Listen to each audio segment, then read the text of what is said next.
ಕರ್ವಾಲೋ ಕಾದಂಬರಿಯಲ್ಲಿ ಬಂದಿರುವ ಕಿವಿ ಎನ್ನುವ ನಾಯಿ ಒಂದು ಕಾಲದಲ್ಲಿ ನನ್ನೊಡನೆ ಇದ್ದ ಅಸಾಧಾರಣ ಬುದ್ಧಿಯ ಶಿಕಾರಿ ನಾಯಿ. ಸ್ಪ್ಯಾನಿಯಲ್ ಜಾತಿಯ ನಾಯಿ ಆದ ಕಾರಣ ಅದರ ಕಿವಿ ಸುಮಾರು ಅರ್ಧ ಅಡಿಗಿಂತ ಉದ್ದ ಇದ್ದು ತಲೆಯ ಪಕ್ಕದಲ್ಲಿ ವಿಸ್ತಾರವಾಗಿ ಇಳಿಬಿದ್ದಿತ್ತು. ಅದಕ್ಕಾಗಿ ಅದಕ್ಕೆ ಕಿವಿ ಎನ್ನುವ ಹೆಸರು ಬಂದಿದ್ದು. ನಾನು ತೋಟ ಮಾಡಲು ಆರಂಭಿಸಿದ ಮೊದಲ ವರ್ಷಗಳಲ್ಲಿ ಕೋವಿ ಹೆಗಲ ಮೇಲೆ ಹಾಕಿಕೊಂಡು ದಿನವಿಡೀ ಅದರೊಡನೆ ಕಾಡು ಅಲೆಯುವುದೇ ಕೆಲಸವಾಗಿತ್ತು. ಹೀಗೆ ಓದುವುದು, ಬರೆಯುವುದು ಎಲ್ಲದಕ್ಕೂ ತಿಲಾಂಜಲಿ ಕೊಟ್ಟು ನಿರ್ಜನ ಕಾಡುಗಳಲ್ಲಿ ಗೊತ್ತುಗುರಿಯಿಲ್ಲದೆ ಅಲೆಯುತ್ತಿರುವ ನನ್ನನ್ನು ನೋಡಿ ಇವನು ಸಂಪೂರ್ಣ ಹಾಳಾದನೆಂದು ವ್ಯಸನ ಸೂಚಿಸಿದವರು ಅನೇಕರಿದ್ದಾರೆ. ಎಂಥವರಿಗೆ ಎಂಥ ಮಗ ಎಂದು ವಿಷಾದಪಟ್ಟವರೂ ಅನೇಕರಿದ್ದಾರೆ. ಕೆಲವರು ಈ ನಾಯಿಯ ದೆಸೆಯಿಂದಲೇ ಇವನು ಹಾಳಾದ ಎಂದು ಕಿವಿಯನ್ನೂ ದೂಷಿಸಿದವರು ಇದ್ದಾರೆ. ನನ್ನ ಕೈಗೆ ಕೋವಿ ಬರುವ ವೇಳೆಗೆ ಕಾಡು ಪ್ರಾಣಿಗಳೆಲ್ಲ ಅವನತಿಯ ಹಾದಿ ಹಿಡಿದಿದ್ದರೂ ಈಗಿನಂತೆ ನಾಮಾಶೇಷವಾಗುವ ಸ್ಥಿತಿಗೆ ಇಳಿದಿರಲಿಲ್ಲ. ಕಾಡು ಮೃಗಗಳನ್ನು ಜೂಗಳಲ್ಲೂ ಪುಸ್ತಕದ ಚಿತ್ರಗಳಲ್ಲೂ ಹೆಚ್ಚಾಗಿ ನೋಡಿದ್ದ ನನಗೆ ಮೊದಲ ಸಾರಿಗೆ ಅವು ಕಾಡಿನ ನಿಶ್ಚಲ ಮೌನದಲ್ಲಿ ಕಾಲಬಳಿಯ ಪೊದೆಗಳಿಂದಲೇ ದಿಗ್ಗನೆ ಮಿಂಚಿ ಮಾಯವಾದಾಗ ಆದ ಅನುಭವ ಅಸಾಧಾರಣವಾದದ್ದು. ಅವುಗಳ ಈ ಗೌಪ್ಯತೆಯೇ ನಮಗೆ ಅವುಗಳ ಬಗ್ಗೆ ಅಸಾಧಾರಣ ಕುತೂಹಲ ಹುಟ್ಟಿಸುತ್ತದೆ. ಕಿವಿ ಮತ್ತು ನಾನು ಸೇರಿ ಅನೇಕ ಪ್ರಾಣಿಗಳನ್ನು ಶಿಕಾರಿ ಮಾಡಿ ಸ್ವಾಹ ಮಾಡಿದ್ದೇವಾದರೂ ಆಗಿದ್ದ ಪ್ರಾಣಿಗಳ ಸಂಖ್ಯೆ ದೃಷ್ಟಿಯಿಂದ ನಮಗೆ ಅವನ್ನು ಶಿಕಾರಿ ಮಾಡಿದವಲ್ಲ ಎಂದು ಅಷ್ಟೊಂದೇನೂ ಬೇಸರವಾಗುತ್ತಿರಲಿಲ್ಲ. ಇದಕ್ಕೆ ಭಾರತದ ನಶಿಸುತ್ತಿರುವ ವನಸಂಪತ್ತಿನ ಬಗ್ಗೆ ಆಗ ನನಗಿದ್ದ ಅಜ್ಞಾನವೂ ಒಂದು ಕಾರಣವಿರಬಹುದು. ಒಟ್ಟಿನಲ್ಲಿ ಈ ಶಿಕಾರಿಯ ಪಾಪಪುಣ್ಯಗಳೇನೇ ಇರಲಿ, ಇದು ನನಗೆ ಕಾಡಿನ ಬಗ್ಗೆ, ಕಾಡು ಪ್ರಾಣಿಗಳ ಬಗ್ಗೆ ನಿಧಾನವಾಗಿ ಆತ್ಮೀಯತೆಯನ್ನು ಬೆಳೆಸಲು ಸಹಾಯವಾಯಿತೆಂದು ಹೇಳಬಹುದು. ಈಗ ಕಾಡುಗಳಿಲ್ಲದ, ಕಾಡು ಪ್ರಾಣಿಗಳಿಲ್ಲದ ಪರಿಸರವು ಸ್ಮಶಾನಕ್ಕಿಂತ ಭೀಕರವಾಗಿ ಕಾಣುತ್ತದೆ. ಕಾಡುಗಳನ್ನು, ಕಾಡು ಪ್ರಾಣಿಗಳನ್ನು ಸಂರಕ್ಷಿಸಬೇಕೆಂದು ನಾನು ಹೇಳಿದರೆ ಅದು ನನ್ನ ತಿಳುವಳಿಕೆಯ ಕಾರಣಗಳಿಗಿಂತಲೂ ಹೆಚ್ಚಾಗಿ ಅವುಗಳೊಂದಿಗೆ ನಾನು ಹೊಂದಿರುವ ವ್ಯಕ್ತಿನಿಷ್ಠ ಸಂಬಂಧವೇ ಆಗಿದೆ. ಕಾಡುಗಳನ್ನು ನಾಶ ಮಾಡಿದಾಗ, ಅಲ್ಲಿರುವ ಪ್ರಾಣಿಗಳನ್ನು, ಅವುಗಳ ಪರಿಸರವನ್ನು ಧ್ವಂಸ ಮಾಡಿದಾಗ ರಹಸ್ಯ, ಗೌಪ್ಯ, ಅದ್ಭುತಗಳ ನಿರಂತರ ನಿಧಿಯೊಂದನ್ನು ನಮ್ಮ ಕಿರಿಯ ಜನಾಂಗ ಕಳೆದುಕೊಂಡಂತಾಗಿ ಮನಸ್ಸು ಖಿನ್ನವಾಗುತ್ತದೆ. ಈ ದುರಂತದ ದುಃಖವನ್ನು ಅಂಕಿ ಸಂಖ್ಯೆಗಳ ಆಧಾರದ ಮೇಲೆ, ಸಿದ್ಧಾಂತಗಳ ಮುಖಾಂತರ ವಿಶ್ಲೇಷಿಸಿ ಪರಿಸರ ಸಂರಕ್ಷಣೆಯ ಬಗ್ಗೆ ಜನಗಳಿಗೆ ಹೇಳಲು ಮನಸ್ಸೇ ಬರುವುದಿಲ್ಲ. ಏಕೆಂದರೆ ನಾನು ಕಂಡಂತೆ ಕಾಡನ್ನು ಕಂಡಿಲ್ಲದ, ಅನುಭವಿಸಿಲ್ಲದ ಮನಸ್ಸುಗಳಿಗೆ ನನ್ನ ಮನಸ್ಸಿನ ದುಗುಡವನ್ನು ನಿರ್ಜೀವ ಅಂಕಿ ಸಂಖ್ಯೆಗಳ ವಿಶ್ಲೇಷಣೆ ಮುಖಾಂತರ ಹೇಳಿ ಪ್ರತಿಸ್ಪಂದನಮುಂಟು ಮಾಡುವುದು ಕಷ್ಟಸಾಧ್ಯ. ನಾನು ಬಹಳ ಚಿಕ್ಕವನಿದ್ದಾಗ ನಮ್ಮ ತಂದೆಯವರೊಡನೆ ಬೆಳಗಿನ ಹೊತ್ತು ವಾಕಿಂಗ್ ಹೋಗುತ್ತಿದ್ದುದು ನೆನಪು. ಆಗ ಮೈಸೂರಿನ ನಮ್ಮ ಮನೆ ಎದುರು ದಿಗಂತದವರೆಗೂ ಹೊಲಗಳು, ಕುರುಚಲು ಪೊದೆಗಳ ಬಯಲು ಇತ್ತು. ಈಗ ಅವೆಲ್ಲ ಸೈಟುಗಳಾಗಿ, ಬಡಾವಣೆಗಳಾಗಿ ಪರಿವರ್ತನೆಯಾಗಿವೆ. ಆಗ ಅಲ್ಲಿ ಕಾಡಾಗಲಿ, ಕಾಡು ಪ್ರಾಣಿಗಳಾಗಲಿ ಇರಲಿಲ್ಲ. ಅಲ್ಲಿದ್ದ ಪ್ರಾಣಿಗಳೆಂದರೆ ಓತಿಕ್ಯಾತ, ಹಾವು ರಾಣಿ, ಹಾವು, ಒಮ್ಮೊಮ್ಮೆ ಮೊಲಗಳು ಅಷ್ಟೇ. ಅದನ್ನೇ ಪೇಟೆಯವರು ಕಾಡು ಎಂದು ಕರೆಯುತ್ತಿದ್ದರು. ಅಲ್ಲಿ ಹೊಲಗಳ ನಡುವೆ ಕಾಲುಹಾದಿಯಲ್ಲಿ ನಮ್ಮ ತಂದೆಯವರೊಡನೆ ನಾವು ವಾಕಿಂಗ್ ಹೋಗುತ್ತಿದ್ದೆವು. ಒಮ್ಮೆ ಆ ಕಾಲುಹಾದಿಯಲ್ಲಿ ನಡೆಯುತ್ತಾ ಬಳಿಯಲ್ಲೇ ಕೆಲವು ಬಿಲಗಳನ್ನು ನೋಡಿದೆವು. ಅವು ಕಾಡಿನ ಇಲಿಯ ಬಿಲಗಳೆಂದು, ಅವುಗಳೊಳಗೆ ಕುಚ್ಚಿನ ಬಾಲದ ಕಾಂಗ್ರೂ ಕಾಡಿಲಿಗಳಿರುತ್ತವೆಂದು ತಂದೆಯವರು ಹೇಳಿದರು. ಆ ಬಿಲಗಳೊಳಗೆ ನಿಜಕ್ಕೂ ಪ್ರಾಣಿಗಳಿದ್ದಾವೆಂದು ನಮಗೆ ನಂಬಿಕೆ ಬರಲಿಲ್ಲ. ಏಕೆಂದರೆ ಆ ಬಿಲಗಳು ಅಷ್ಟೊಂದು ನಿರ್ಜೀವವಾಗಿಯೂ ಜಡವಾಗಿಯೂ ನಮಗೆ ಕಂಡವು. ನಾನು ಮತ್ತು ನನ್ನ ತಮ್ಮ ಚೈತ್ರನೂ ಸೇರಿ ಅಲ್ಲಿದ್ದ ಚಿಕ್ಕ ಚಿಕ್ಕ ಕಲ್ಲು ಹರಳುಗಳನ್ನು ಆ ಬಿಲದ ಬಾಯೊಳಗೆ ತುಂಬಿ ಮುಚ್ಚಿಬಿಟ್ಟೆವು. ಆಶ್ಚರ್ಯದ ಸಂಗತಿ ಏನೆಂದರೆ, ನಾವು ಮಾರನೇ ದಿನ ವಾಕಿಂಗ್ ಹೋದಾಗ ನೋಡಿದರೆ ಆ ಬಿಲಗಳೊಳಗೆ ಹಾಕಿದ್ದ ಕಲ್ಲುಗಳೆಲ್ಲ ಮಾಯವಾಗಿದ್ದವು. ಇಲಿಗಳು ರಾತ್ರಿ ಯಾವಾಗಲೋ ಹೊರಬಂದು ಆ ಕಲ್ಲುಗಳನ್ನೆಲ್ಲ ಹೊರಗೆಲ್ಲೋ ದೂರ ಸಾಗಿಸಿ ತಮ್ಮ ಮನೆ ಬಾಗಿಲನ್ನು ಎಂದಿನಂತೆ ಒಪ್ಪ ಓರಣ ಮಾಡಿ ಇಟ್ಟಿದ್ದವು. ಆ ವಯಸ್ಸಿನಲ್ಲಿ ಅಷ್ಟಕ್ಕೆ ನಮಗೆ ಎಷ್ಟೊಂದು ಆಶ್ಚರ್ಯ, ಸಂತೋಷ ಆಯಿತೆಂದರೆ ಅದು ಹೇಳಲಸಾಧ್ಯ. ನಮ್ಮ ತಂದೆಯವರು ಹೇಳಿದ್ದು ನಿಜವೆಂದು ಆ ಕಲ್ಲುಗಳನ್ನು ಆಚೆ ಸಾಗಿಸಿ ಸಾಬೀತು ಮಾಡಿದ ಪ್ರಾಣಿಗಳ ಬಗ್ಗೆ ನಮಗೆ ಎಲ್ಲಿಲ್ಲದ ಆಸಕ್ತಿ, ಕುತೂಹಲ ಕೆರಳಿತು. ಆ ಬಿಲದ ಪಕ್ಕ ಬಿದ್ದಿದ್ದ ನುಣ್ಣನೆಯ ಧೂಳಿನಲ್ಲಿ ಪಡಿಮೂಡಿದ ಇಲಿಯ ಹೆಜ್ಜೆ ಗುರುತುಗಳನ್ನು ನಮ್ಮ ತಂದೆ ತೋರಿಸಿದರು. ಅಷ್ಟೇ ಅಲ್ಲ, ಈ ಇಲಿಗಳನ್ನು ಹಿಡಿಯಲು ಒಮ್ಮೊಮ್ಮೆ ಹಾವುಗಳು ಬಿಲಗಳೊಳಗೆ ನುಗ್ಗುತ್ತವೆ ಎಂದು, ಅವು ಬೇರೆಯೊಂದು ಕಡೆ ಮಾಡಿಕೊಂಡಿರುವ ಕಳ್ಳ ಹರದಾರಿಗಳ ಮುಖಾಂತರ ಪರಾರಿ ಕೀಳುತ್ತವೆ ಎಂದು ಹೇಳಿದರು. ನಾವು ಅಲ್ಲೆಲ್ಲ ಹುಡುಕಾಡಿ ಪೊದೆಗಳಡಿಗಿನಲ್ಲಿ ಹೊಲಗಳ ತೆವರಿಗಳ ಬಳಿ ಅವು ಮಾಡಿಕೊಂಡಿದ್ದ ಕಳ್ಳದಾರಿಗಳನ್ನು ಪತ್ತೆ ಹಚ್ಚಿದೆವು. ಈ ನೆನಪನ್ನು ನಿಮಗೆ ಏಕೆ ಹೇಳಿದನೆಂದರೆ, ಇದೇನು ನರಭಕ್ಷಕನ ಶಿಕಾರಿಯಂತಹ ರೋಮಾಂಚಕ ಸಾಹಸವೇನಲ್ಲ. ಆದರೆ ನಮಗೆ ತಂದೆ, ತಾಯಿ, ಗೆಳೆಯರು, ಸ್ಕೂಲು ಇಷ್ಟರೊಳಗೆ ಸೀಮಿತವಾದ ಜೀವ ಸಮುಚ್ಚಯದ ಕಲ್ಪನೆಯನ್ನು ನಮ್ಮ ಪ್ರಜ್ಞೆಗೆ ಅನೂಹ್ಯವಾದ ಹಾವು, ಇಲಿ, ಮೊಲ ಇತ್ಯಾದಿಗಳ ವಿಶ್ವಸಮಾಜದ ಹತ್ತಿರಕ್ಕೆ ಒಯ್ಯಲು ಇವೆಲ್ಲ ಹೇಗೆ ಸಹಾಯ ಮಾಡಿತೆಂದು ಯೂಹಿಸಲು ಸಾಧ್ಯವಾದರೆ ಸಾಕು. ನಮಗೆ ನಮ್ಮ ಸಮಾಜದ ಹೊರಗಿನ ವಿಶ್ವಸಮಾಜದ ಪರಿಚಯಕ್ಕೆ ನರಭಕ್ಷಕನೇ ಬಂದು ಹತ್ತೊಯ್ಯಬೇಕೆ? ಇಲಿಗಳು ಬಿಲಗಳಿಂದ ಕಲ್ಲುಗಳನ್ನು ಎತ್ತಿಟ್ಟರೂ ಸಾಕಲ್ಲವೇ? ಪ್ರಕೃತಿ ಮತ್ತು ಪರಿಸರದ ಬಗ್ಗೆ ನನಗೆ ಚಿಕ್ಕಂದಿನಿಂದಲೂ ಇರುವ ಕುತೂಹಲಕ್ಕೆ ಮುಖ್ಯ ಕಾರಣ ನಮ್ಮ ತಂದೆಯವರೇ. ನಮಗೆ ಕುತೂಹಲ ಹುಟ್ಟಿಸಬೇಕೆಂದು ಉದ್ದೇಶವೇನೂ ಇರಲಿಲ್ಲಂತೆ ಕಾಣುತ್ತದೆ. ಅದರಲ್ಲಿ ಅವರಿಗೇ ಇದ್ದ ಆಸಕ್ತಿಯ ಪರಿಣಾಮವಾಗಿಯೇ ನಮಗೂ ಆಸಕ್ತಿ ಉಂಟಾಯಿತು. ನನಗಂತೂ ಈ ಆಸಕ್ತಿ ಎಷ್ಟಾಯ್ತೆಂದರೆ ಓದು ಬರಹ ವಿದ್ಯಾಭ್ಯಾಸಗಳಲ್ಲಿ ಆಸಕ್ತಿ ಕಡಿಮೆಯಾಯಿತು. ಫಸ್ಟ್ ಕ್ಲಾಸುಗಳನ್ನಾಗಲಿ ರ್ಯಾಂಕುಗಳನ್ನಾಗಲಿ ತೆಗೆದುಕೊಳ್ಳಲು ನನ್ನಿಂದ ಕೊನೆಯವರೆಗೂ ಸಾಧ್ಯವಾಗಲಿಲ್ಲ. ನನಗೆ ನಮ್ಮ ಮನೆ ಕಿಟಕಿ ಬಳಿ ಗೂಡಿನಲ್ಲಿ ಮರಿ ಮಾಡಿದ ಪಿಕಳಾರ ಹಕ್ಕಿ, ಎಲೆಗಳನ್ನು ಹೊಲೆದು ಗೂಡು ಮಾಡಿದ ಟುವ್ವಾ ಹಕ್ಕಿ, ನಮ್ಮ ನುಗ್ಗೆ ಮರಕ್ಕೆ ಪ್ರತಿ ವರ್ಷ ಹತ್ತಿಕೊಂಡು ಬಂದಿದ್ದ ಕಂಬಳಿ ಹುಳುಗಳ ದಂಡು, ನಾವು ಮೈಸವರಿ ಬಿಟ್ಟ ಅಳಿಲು ಮರಿಯನ್ನು ಹೆಂಚಿನ ಮೇಲಿಂದ ಅದರ ತಾಯಿ ಬಂದು ಕಚ್ಚಿ ಕೊಂದಿದ್ದು ಇವೆಲ್ಲ ಕಣ್ಣಿಗೆ ಕಟ್ಟಿದಷ್ಟು ಸ್ಫುಟವಾಗಿ ಜ್ಞಾಪಕವಿದೆ. ಸ್ಕೂಲಿಗೆ ಹೋಗುವ ಕಾಲುಹಾದಿಯಲ್ಲಿ ಒಂದು ದಿನ ಅಪರೂಪಕ್ಕೆ ನಾಚಿಗೆ ಮುಳ್ಳಿನ ಗಿಡ ನೋಡಿದೆವು. ಮುಟ್ಟಿದ ಕೂಡಲೇ ಕೈಮುಗಿದಂತೆ ಎಲೆಗಳನ್ನು ಮುಚ್ಚಿಕೊಳ್ಳುವ ಈ ಗಿಡ ನೋಡಿ ಪವಾಡ ಕಂಡಂತೆ ಚಕಿತರಾಗಿ ಹೋದೆವು. ಆಗೆಲ್ಲ ಓಡಿ ಹೋಗಿ ತಂದೆಯವರ ಬಳಿ ವರದಿ ಒಪ್ಪಿಸುತ್ತಿದ್ದೆವು. ಇವೆಲ್ಲದರ ಬಗ್ಗೆ ಅವರು ಹೇಳುತ್ತಿದ್ದ ವ್ಯಾಖ್ಯಾನ ವಿವರಣೆಗಳು ಇಂದಿಗೂ ನನ್ನ ಮನಸ್ಸಿನಲ್ಲಿ ಅಚ್ಚಳಿಯದೆ ಉಳಿದಿದೆ. ಅವರ ತಾರುಣ್ಯದ ಕಾಡಿನ ಮತ್ತು ಬೇಟೆಯ ರೋಮಾಂಚಕ ಅನುಭವಗಳನ್ನು ಕೇಳಿ ಪ್ರಭಾವಿತನಾದ ನಾನು, ನಮ್ಮ ತಂದೆ ಏಕಾದರೂ ಮೈಸೂರಿಗೆ ಪಾಠ ಹೇಳಲು ಮಲೆಮಾಡನ್ನು ತೊರೆದು ಬಂದರೋ ಎಂದು ವ್ಯಥೆಪಡುತ್ತಿದ್ದೆ.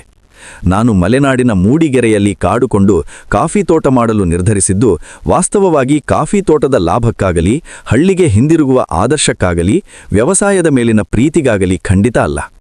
ಯಾರ ಹಂಗೂ ಭಯ ಬಯ್ಯುಳಿಗಳ ಕಾಟವಿಲ್ಲದೆ ಕಾಡುಮೇಡು ಅಲದುಕೊಂಡು ಇರಬಹುದೆಂಬುದೇ ಬಹುಮುಖ್ಯ ಕಾರಣ. ಸುಮ್ಮನೆ ಕೋವಿ ಹೆಗಲಿಗೇರಿಸಿಕೊಂಡು ಕಿವಿ ಜೊತೆ ಕಾಡೊಳಗೆ ಅಲೆಯುತ್ತಾ ಸಾಯಂಕಾಲಕ್ಕೆ ಮೈಕೈ ತರಚಿಕೊಂಡು ಮುಳ್ಳು ಚುಚ್ಚಿಸಿಕೊಂಡು ಸುಸ್ತಾಗಿ ಹಿಂದಿರುಗುವುದು ಯಾವ ತರಹದ ಸಂತೋಷವೋ ಇಂದಿಗೂ ನನಗೆ ಅರ್ಥವಾಗುತ್ತಿಲ್ಲ. ಬಹುಶಃ ಬೇರೆರಿಗೂ ಅರ್ಥ ಮಾಡಿಸಲಾರೆ. ಒಟ್ಟಿನಲ್ಲಿ ಗೊತ್ತು ಗುರಿ ಇಲ್ಲದೆ ಕಿವಿ ಮುದೆಯಾಗಿ ಸಾಯುವವರೆಗೂ ಅದರೊಡನೆ ಕಾಡು ತಿರುಗಿದ್ದಂತೂ ನಿಜ. ನಾನು ಕಾಡುಕೊಂಡ ನಂತರದ ಎಷ್ಟೋ ಅನುಭವಗಳನ್ನು ಗೆಳೆಯರೊಡನೆ ಹರಟತ್ತಾ ಕ್ವಚಿತ್ತಾಗಿ ಹೇಳಿದ್ದೇನೆ. ಆದರೆ ಅವೆಲ್ಲವನ್ನೂ ಬರೆಯಬೇಕೆಂದು ಈವರೆಗೂ ನನಗೆ ಅನ್ನಿಸಲಿಲ್ಲ. ಏಕೆಂದರೆ ಅವು ಯಾವುವೂ ಉಲ್ಲೇಖಾರ್ಹವಾದ ಅಸಾಧಾರಣ ಅನುಭವಗಳಾಗಿ ಇರಲಿಲ್ಲ. ಆದರೆ ಪರಿಸರದ ಬಗ್ಗೆ ಆಸ್ಥಿ ಕುತೂಹಲಗಳು ಮೂಡಿದ ನಾನೊಬ್ಬ ಪರಿಸರವಾದಿಯಾಗಿ ರೂಪುನೊಂದ ಹಾದಿ ಇದು.